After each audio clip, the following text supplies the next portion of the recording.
decided that we design the solution that suits us. And that solution is that everything we do, since they make our country and our land very uncomfortable for us, we will bring our freedom from diaspora. And that's what we're doing today. So the enabling environment that was not created for us in Biafra land, the different countries where we reside have created an environment, and we are struggling to bring this kind of system back to our people for them to live like human beings. So we will always outsmart the terrorist state of Nigeria. Only one, under his leadership, His Excellency Simon Ekpa. Anybody that is confusing anyone or telling you there is another, no, there is nothing. There's just one, recognized by His Excellency Simon Ekpa.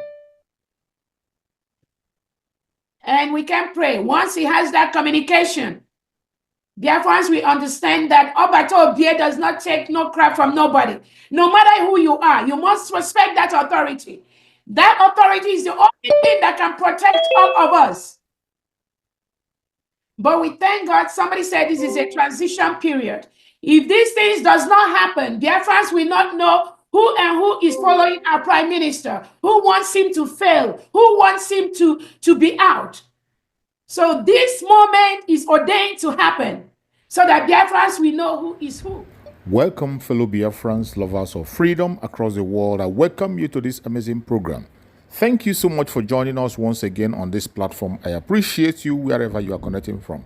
Please like and share this program. And remember, this platform where you are watching this program is Biafra Exodus Hard Talk TV, a platform that stands with the United States of Biafra, under the command of our Prime Minister Mazi Simon Ekpa, and on the Supreme Command of Mazi Nnamdi Kanu. Today, under the control of Deputy Prime Minister COS Dr. Ngozi Orabueze, we bring information from the right source, the United States of Biafra, the government of our Prime Minister Mazi Simon Ekpa.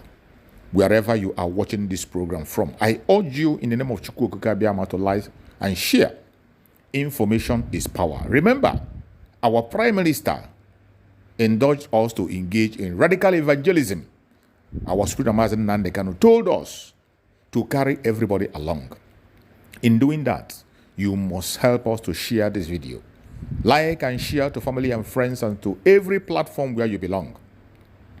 This information is important. Thank you so much. It's still the Morning Buzz on VOP TV, and it's time for us to move swiftly to the topic of conversation. We told you earlier that the National Agency for for Food and Drug Administration and Control, NAFDAC, is advocating for the death penalty for drug peddlers, especially those responsible for selling harmful medications to children. Director General Mojisola Adeyeye emphasized that severe penalties are necessary to deter such criminal activities, citing alarming cases of falsified medicine. Adeyeye highlighted the inadequacy of current penalties, noting that light sentences do not effectively discourage repeat offenses. She called for collaboration with judiciary and the National Assembly to strengthen legal measures against drug peddling, asserting that those who cause harm to children through bad medicine should face the ultimate consequences. And then also I told you earlier that according to a report by the Nigerian Drug Law Enforcement Agency, also I think 14 million Nigerians also abuse drugs. But it's also important to know that what the director of NAFDAC is talking about in this particular case is the people who are bringing in medicine for consumption for children. You know, she started a case whereby an individual went to a particular mall to get a particular medicine for 13,000 naira, and someone else was selling it for 3,000. And when the one for 3,000 was tested, there was no iota of any medical substance in that particular thing that some people are given to children to consume. All right, to have with us in the studio, we have Chief Ifeanyi Okole, a public affairs analyst. He's here with us in the studio. He'll help us to dissect today's topic. Good morning, Chief Ifeanyi. Good to have you in today's show. Good morning, and thank you for having me. All right, and from our British studios, we'll be joined by Honorable Osapawan Ohieri-Aki. He's a lawyer and also a political commentator. Let's establish communications with you. Honorable, if you can hear us. Good morning. All right, I believe the director will let us know once he joined. And let's bring you back to the studio. Chief Ifeanyi Okoli, we were getting this call from NAFDAC. It's not the first time it's coming up. You know, some people have been talking about it. What will be the penalty for those who peddle drugs in Nigeria? And how we're going to curb the menace it's causing also in the society. You know, recall that I think from 16, people between the age of 16 years and 60 or thereabouts are abusing drugs. But this particular time is taking another turn where some people want to make quick money. They are now selling substandard drugs, even for children consumption. How wicked a man can be. What do you have to say about this? Stiffer penalty, is it possible? You know, some people are talking about going for death penalty to be capital punishment to be the way forward. What do you have to say about it? Anyway, NAFDAC soliciting for death penalty for drug traffickers, I think is a draconian, very, very harsh penalty. Because we have to first of all look at the driving appeal for, you know, recruitment of, you know, peddlers or people doing this stuff. You know, you think of the social and economic inequalities, you know, among youths and Nigeria in general. You know, these factors, you know, tend to drive youths into drug peddling. You know, this social inequality got to be addressed first before we start talking of the punishment that we will give. Yeah. But Mr. Ifeanyi, if we're to say we want to first of all check the indices of what leads to this drug peddling and trafficking and all that. Now, is it that we have seen Nigerian youths also who are passing through the same economic hardship, we're passing through the same untold hardship and all that. Now, if everyone is to go away and say we are doing what we want to do for us to make money, then, you know, where would that leave those who think that they have monopoly of killing people? Because once people keep on peddling drugs, individuals, innocent individuals die. For example, what she raised the alarm about children consuming, you know, drugs. In this age and era, we should not be talking of death sentence. That's a primitive way of punishment. So what do you think we should bring in? What punishment do you think we should yes, we should have longer jail sentence for traffickers, you know, not death sentence. But if you also did mention that death sentence is more like a strict measure. But we have countries like Malaysia, Singapore, China, Saudi Arabia. We have a lot of these countries that, you know, that have meted. Yeah, but if you look at these countries like Saudi Arabia, like China, yes, the government provide, you know, for the citizens. Okay. There are the economic and social inequality. The gap is not too much So are we in now, those countries that you're talking about. And if you check your statistics, Malaysia has dropped death sentences all in every offense, including drug trafficking. You know, countries are getting off death sentence. Okay. That's a draconian way of, you know, punishing people for drug trafficking. But then you saying that their government provides for them. So are we trying to pick? You know, most times. No, like what I'm saying is this. If you look at Nigeria government, you will first of all think of the economic effect of drug trafficking in Nigeria. Think of the social effect it has on Nigeria.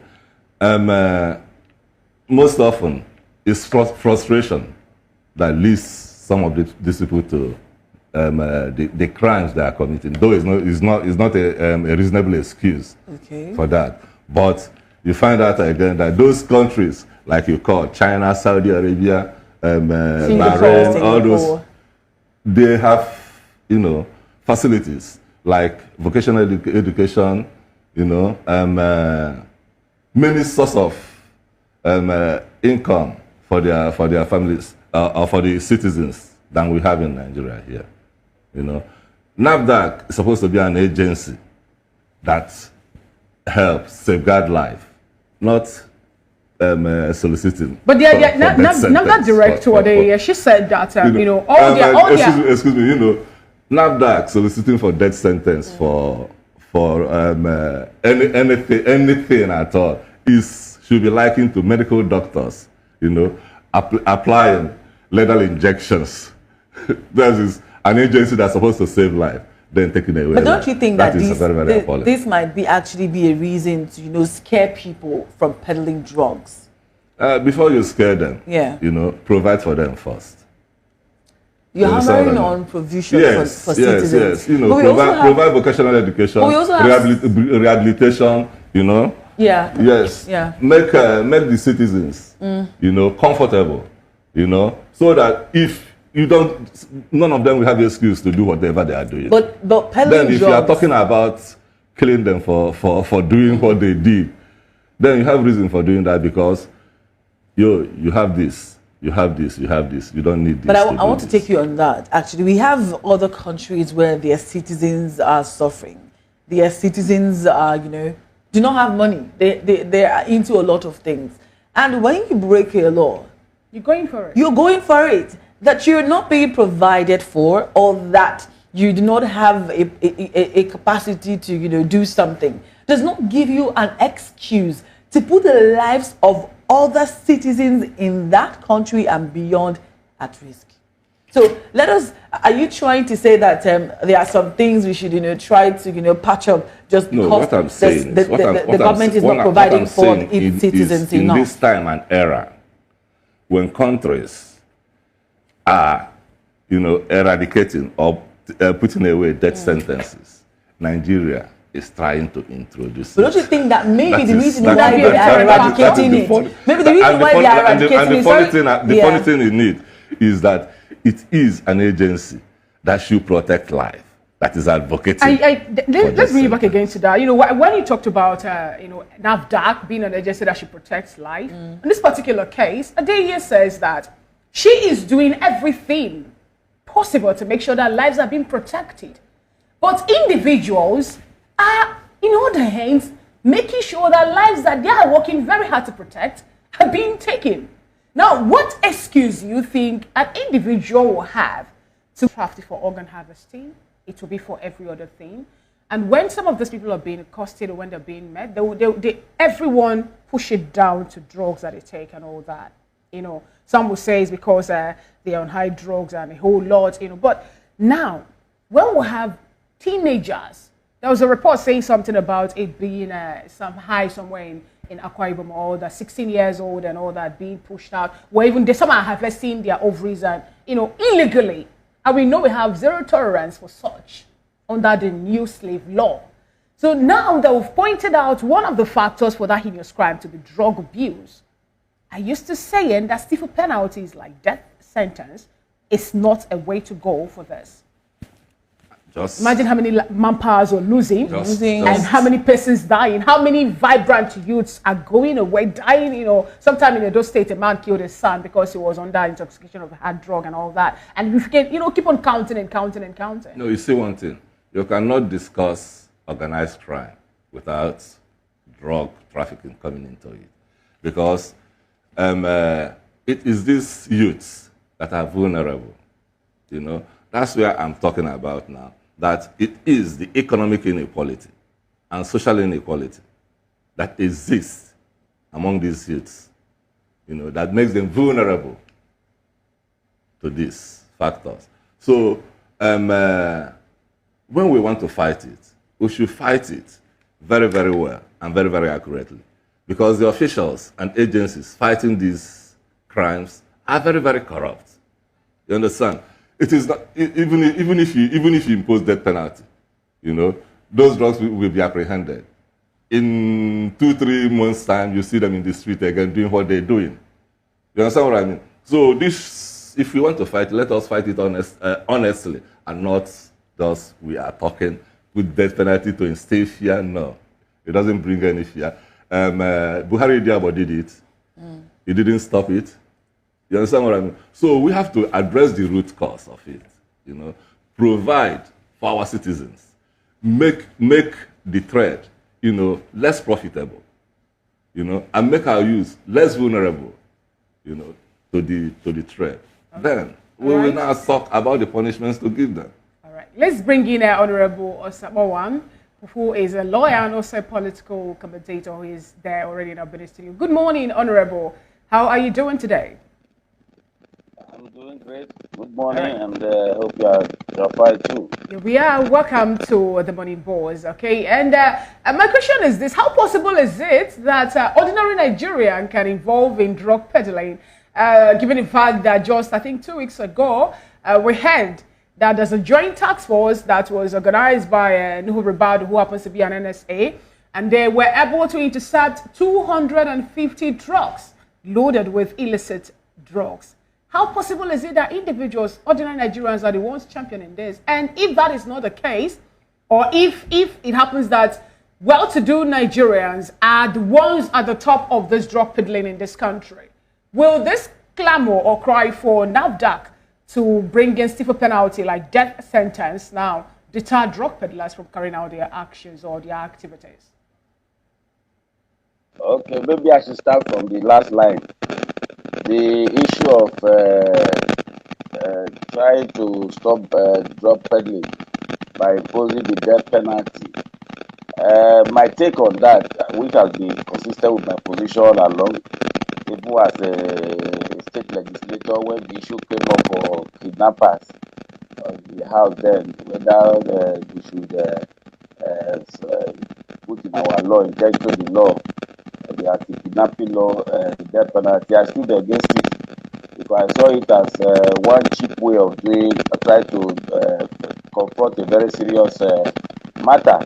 And that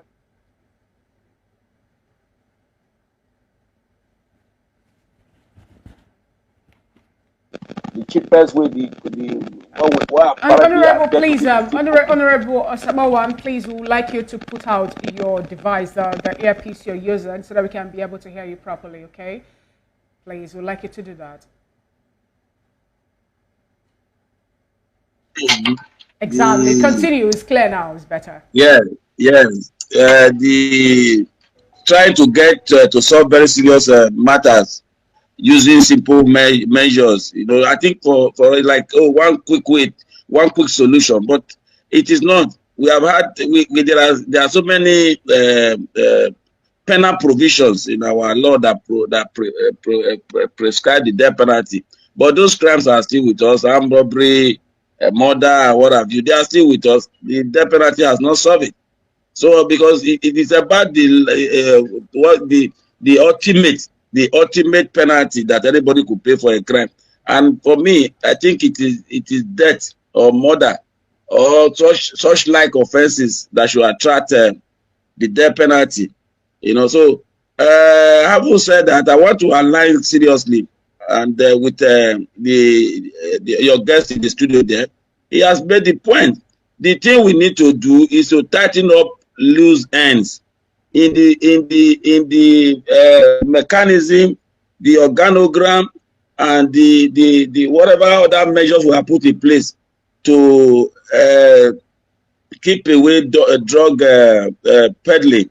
You know, the issue of corruption is very, very critical. The issue of corruption.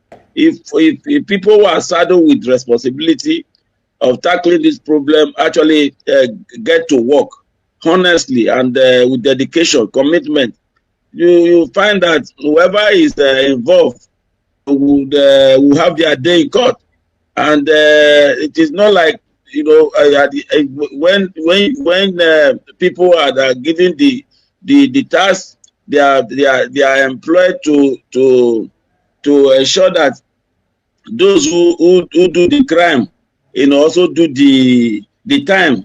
But they look the other way. Certain things go on. We know it is a reality, you know, that it is only perhaps those who are not able to pay that actually get caught in the whole.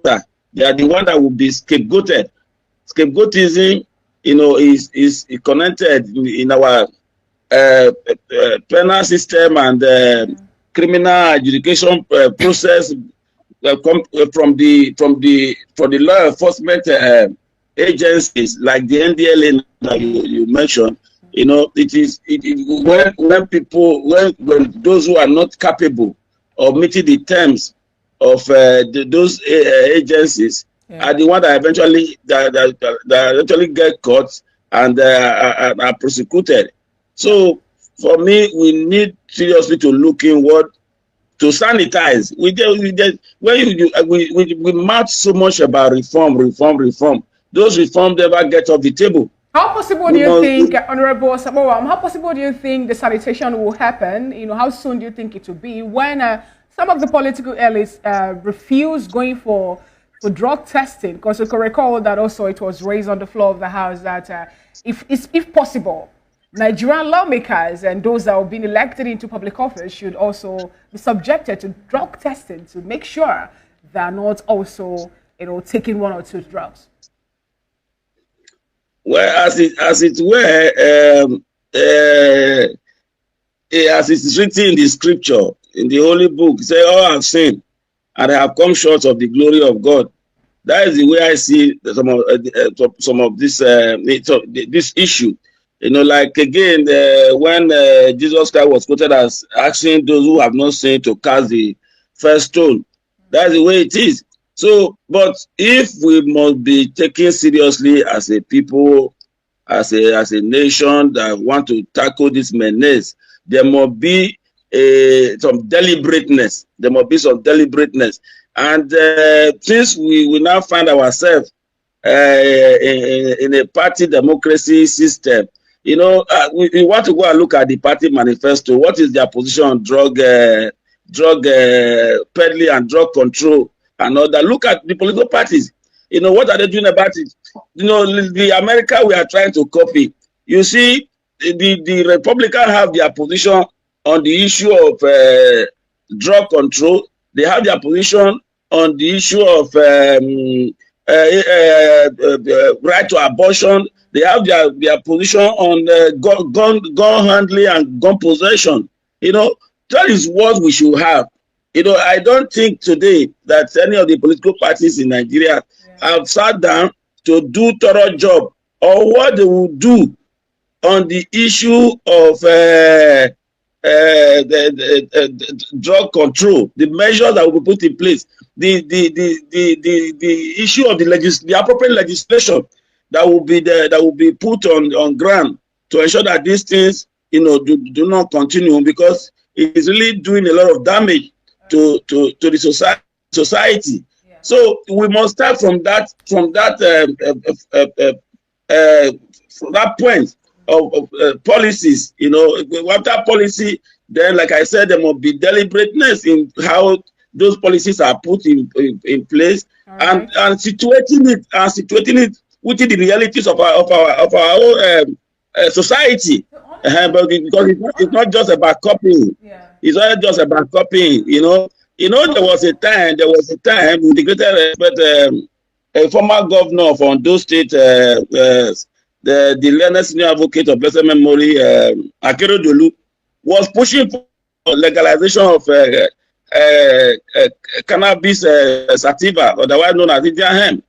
You know, he had his own reasons. So all of this, that is why I say that we need to really sit down and give this the seriousness. All right, thank you so much, Honorable Sabawan, for that contribution. All right, let me come to. Welcome. Yes, yeah, he did say a lot of.